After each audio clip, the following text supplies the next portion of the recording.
Hello' guys 11-22 আজি মই এঠাইত আহিছো মানে আমাৰ যিখন চিনেমা আহি আছে লণ্ডন গাৰ্ল তাৰে গানৰ কামত আহিছো এটা ষ্টুডিঅ'ত আহি আছো আপুনি ষ্টুডিঅ'টো চালে মানে অলপ অদ্ভুত লাগিব মানে অলপ হৰৰ টাইপ ফিল আহিব আপোনাক ক'ত আহিছো কাক লগ কৰিব আহিছো গোটেইখিনি দেখুৱাইছো চাই লওক প্ৰথমতে চাওক এই হৰৰ টাইপ বিল্ডিঙৰ ভিতৰত মানে গছ আৰু অদ্ভুত দৃশ্য এটা দেখাও এই গছডাল দেখিছেনে আপোনালোকে এই গছডালত ভালদৰে চাব দেই এই গছডালতে দুৱাৰ লুকাই আছে ভিতৰ ফালে গৈ আছো এই চাওক এইজন কোন অজয়দা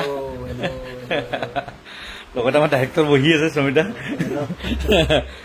তো আমাৰ যিখন চিনেমা আহি আছে লণ্ডন গাৰ্ল তাৰে গানৰ কাম মানে অজয়দা কৰিব তেখেতক গোটেই দায়িত্ব দিয়া গৈছে এইবাৰ এখন আৰু নতুন চিনেমাৰ কাম হাতত লৈছো লণ্ডন গাৰ্ল আমাৰ সকলোৱে জানে যে এগৰাকী জনপ্ৰিয় ইউটিউবাৰ সানি আৰু তেওঁ এটা ইউটিউব চেনেল আছে আৰু অসমত আচলতে প্ৰথমটো ইউটিউব চেনেল বুলিয়ে ক'ব লাগিব যোনে ব্লগ বনাইছিল বিভিন্ন ধৰণৰ সানি গল্ডেন বুলি আছে আৰু লগতে আমাৰ খুব ধুনীয়া এখন ৰেষ্টুৰেণ্টো আছে ফুড বক্স বুলি এখন খ্ৰীষ্টান বস্তিত GS ৰোডত আৰু যিয়ে নহওক উদ্যমী যুৱক আৰু সাংস্কৃতিকবান এটা মন লৈ কিনে আচলতে আমাৰ এইখন অসমৰ চিনেমা উদ্যোগত বা সাংস্কৃতিক এই মাধ্যমটোত তেওঁ আচলতে সংযোগ ঘটিছে আৰু সংযোগ ঘটিয়ে কিন্তু তেওঁ ভাল মানুহ এজনে লগ পাইছে কাৰণ কিয় অসমৰ আটাইতকৈ পুৰণি যদি ক'বলৈ যোৱা যায় একদম খুব এজন ভদ্ৰ নম্ৰ আৰু আমাৰ ভাল লগা সকলোৱে মৰমৰ ককাইদেউ সমীৰ বুঢ়াগোহাঁই সমীৰ দাৰ অৰিহণা ক'ত নাই বুলি ক'ব লাগিব আজি ভিগুৰ পৰা আদি কৰি মোৰ লাইফত বহুত জনপ্ৰিয় শিল্পী কণ্ঠশিল্পী অভিনেতা অভিনেত্ৰী অৰিহণা আছে সমীৰ দা বহুত কাম কৰিছোঁ আমি একেলগে আৰু তেখেতে তেতিয়াৰ পৰা বহুত কাম কৰি আছে তেওঁ কোৰিঅ'গ্ৰাফি কৰাৰ উপৰিও নিজে VCD বহুত পৰিচালনা কৰিলে তাৰপিছত শেহতীয়াকৈ আপোনালোকে জানেই যিখন চিনেমাত আমাৰ কিশোৰ আছিলে সেই কিশোৰ থকা চিনেমাখনতো শেহতীয়াকৈ সেই চিনেমাখন দাদা তুমি দুষ্টবৰ ৰাইজে খুব আদৰি লৈছে চিনেমাখন আৰু সমিতা কেইবাখনো আৰু চিনেমা প্লেনিং কৰি আছে তেওঁ কৰিছে আৰু লগতে মানে সহ পৰিচালনা হিচাপে আৰু চিনেমা আছে কিন্তু আৰু এখন চিনেমা এখন আমাৰ এড হ'ল এতিয়া সানিৰ নিজে এক্টিং কৰিছে কমপ্লিট সাউথ ইণ্ডিয়ান টাইপ এখন মুভি বনাইছে নামটো লণ্ডন গাৰ্ল নামটোও মোক খুব ভাল লাগিছে আৰু সানি নিজে প্ৰডিউচাৰ নিজে হেৰি কাহিনী চব লিখিছে আৰু স্ক্ৰিপ্টটো সমিতা লিখিছে কিন্তু গোটেইখিনি পৰিকল্পনা সানিৰ আৰু মই আশা কৰিছোঁ এখন খুব ধুনীয়া চিনেমা অসমবাসী ৰাইজক উপহাৰ দিব আৰু বহুত তাৰকা আছে তাৰমানে এইখন চিনেমাত অসমৰ নবীন প্ৰবীণ বহু তাৰকাৰ সমাহাৰ ঘটিছে কোন নাই বুলি ক'ব লাগিব আৰু বিশেষকৈ ইয়াংকি পৰাশৰ মিছন চাইনাৰ পিছত ইয়াংকি পৰাশৰৰ আৰু এখন চিনেমা লণ্ডন গাৰ্ল হিচাপে আত্মপ্ৰকাশ কৰিব আকৌ আৰু ইয়াংকিৰ লগত কাম কৰি আকৌ ভাল লাগিব আৰু বৰ্তমান ইয়াংকি ৰাইজে খুব মৰম দিয়ে আৰু তাই এগৰাকী খুব ভাল অভিনেত্ৰী অসমৰ আৰু 3টা গান থাকিব এটা আইটেম সং আছে আইটেম সংটো আমি একদম কম এগৰাকী বলিউডৰ কণ্ঠশিল্পী আৰু লগতে আইটেম গানৰ লগত আমি মানে পৰিকল্পনা কৰিছোঁ আপোনালোকৰ আশীৰ্বাদ লাগিব যাতে আমাৰ ছাকচেছ হয় আৰু এটা ৰোমেণ্টিক গান থাকিব যিটো নীল আকাশে কণ্ঠদান কৰিব আৰু এগৰাকী মহিলা কণ্ঠশিল্পী আৰু এটা গান আছে ৰোমেণ্টিক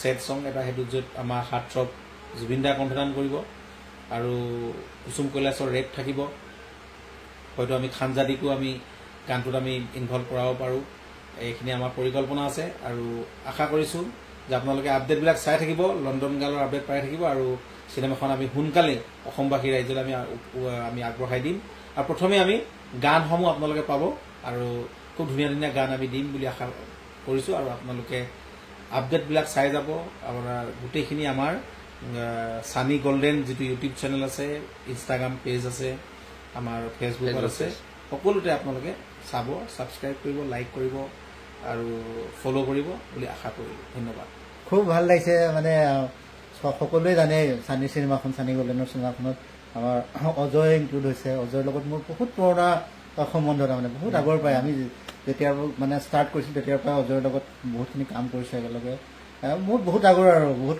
ক'বলৈ গ'লে বহুত গৈছে কাহিনী বহুত গৈছে ভাল লাগিছে। কিন্তু এইখনত লণ্ডন গাৰ্লত ছানী গল্ডেনৰ লণ্ডন গাৰ্লত যিখন মই পৰিচালনা কৰিছোঁ সেইখনত মিউজিকৰ কাম কৰিব, গানকেইটা অজয় ফুকনে কৰিব। অজয় ফুকন মানে হিট মেচিন। সমীদাই এনেই অহা নাই, সমীদাই মানে আহি মোক সেইদিনা ফোন যোগে কৈছে যে এই আবাহনৰ গানবোৰ যেনেকৈ হিট হয় তেনেকুৱা হিট লাগিব, কাৰণ কি আবাহনৰ কণ্টিনিউ গান হিট হৈ আছে আৰু এইবাৰ দুটা গান হিট হৈছে। মই হেনো প্ৰেমত পৰিছোঁ বেয়া নাপাবি দেই। আৰু হয় এখন চিনেমা বা থিয়েটাৰ এখনত যদি এটা গান খুব জনপ্ৰিয় হয় আচলতে ভাল লাগে। আৰু সমীদাই সেইদিনা দেখিলে ক'ৰবাত যে অসমত ট্ৰেণ্ডিঙত 3টা গান আছিল আৰু 3টা এতিয়া যদি স্পটিফাই বা অডিঅ' প্লেটফৰ্মত চাই 3টা গানেই মোৰ হৈ আছে। 3টা গানেই মানে 1, 2, 3 মানে 1 নম্বৰ 2 নম্বৰ 3 নম্বৰত আছে। প্ৰথম আছে বেয়া নাপাবি দেই, কাজল আনি দিম 2 নম্বৰত আছে, মই হেনো প্ৰেমত পৰিছোঁ 3 নম্বৰত আছে। আৰু সেইকাৰণে চাগে সমীদাই আশাও এটা কৰিছে যে অজয় কিবা এটা দিব পাৰিব। আৰু মোৰ সদায় সেইটো প্ৰচেষ্টা থাকেই যাতে মানুহে অলপ হ'লেও গানটো গুণগুণাবই লাগিব বা অলপ হ'লেও মোৰ গানে চিনেমাখনক যাতে অকণমান কিবা এটা দিব পাৰে, চিনেমাখনৰ পাব্লিচিটিৰ ক্ষেত্ৰত অৰিহণা যোগাব পাৰে। আৰু 110% মোৰ ফালৰ পৰা মই দিম আৰু মই আশা কৰিম যে ৰাইজে আদৰি ল'ব। আৰু মোৰটোতো আশা আছিলেই, মানে আচলতে মানে আগৰ পৰাই আশা আছিল যে অজয়ৰ লগত মই এটা ধুনীয়া কাম কৰাৰ। তেনেকৈ আমি সময় সুবিধা কৰি আগৰ চিনেমাখনতো মই অজয়কে গৈছিলোঁ, কিবা কথাৰ কাৰণে হৈ নুঠিলগৈ গৈ পেলাই অজয়ৰ সময় নাইকিয়া হ'ল বা এনেকুৱা ধৰণৰ কাৰণে প্ৰথম চিনেমাখনত সেইটো হৈ নুঠিলগৈ গৈ। কিন্তু মই নেক্সট চিনেমাখনত মানে একদম এইম কৰিছিলোঁ যে নাই নেক্সট চিনেমাখন কৰিলে অজয় কৰিবই লাগিব। গতিকে সেইকাৰণে অজয়ৰ ওচৰলৈ আহিছোঁ। মই ভাবোঁ খুব ভাল গান আপোনালোকে উপহাৰ পাব অজয়ৰ পৰা। আৰু সেই হিচাপে এতিয়া আমি আমাৰ প্ৰডিউচাৰ লগত আছে ছানী গল্ডেনকো মই দুআষাৰ ক'বলৈ দেখুৱাই দিয়ে ছানী। নহয় মই ভাবিছিলো মই এইটো মোবাইল দি ভিডিঅ' কৰোঁ, কিন্তু উল্টা হৈ গ'ল বাৰু যি নহওক। নমস্কাৰ। তো সকলোৰে পৰিচিত অজয় দা, তেখেতে সংগীতৰ মানে কিবা এটা কিং বুলি ক'ব পাৰি। যি গান দিয়ে পুৰা হিট, যেনেকুৱা ধৰক অ' মা আমি যিটো গানে মানে গান এতিয়া গোৱা নাই, এইবোৰ গান ইমান হিট দি দিছে। দেউতা গান বহুত হিট দি থৈ দিছে।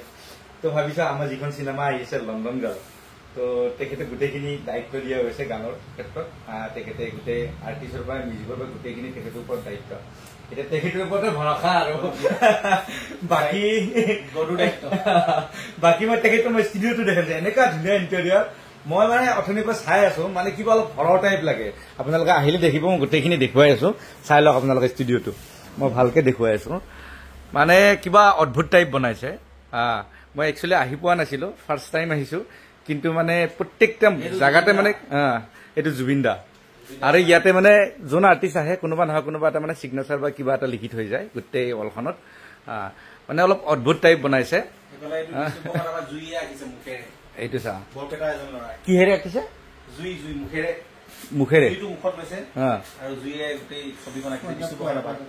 এইটো হয় নেকি? পঢ়া চেম আঁকিছে। আচ্ছা, তো চাওক আপোনালোকে ষ্টুডিঅ'টো। ড্ৰেগন আছে, এইখন জাপানিজ হেৰি হয় মুখা। কোনখন? ওপৰলে এইখন জাপানিজ। এইখন এটা শিল্পই আৰু এইটো চকু দুটা।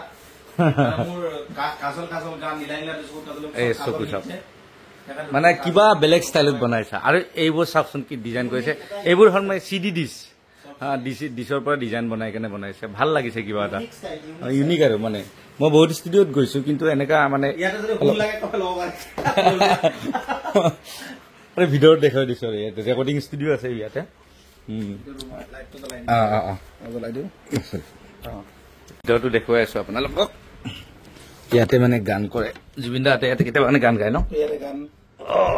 গান গাব, গ্লাছো আছে, নিজক চাই গান গাব পাৰে। আচ্ছা আচ্ছা।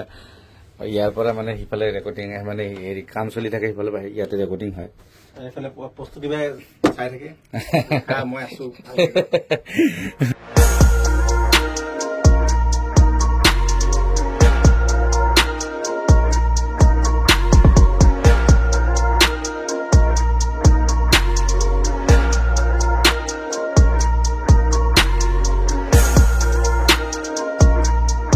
তো দেখিলে আপোনালোকে ষ্টুডিঅ'টো গোটেইখিনি অজয় দা।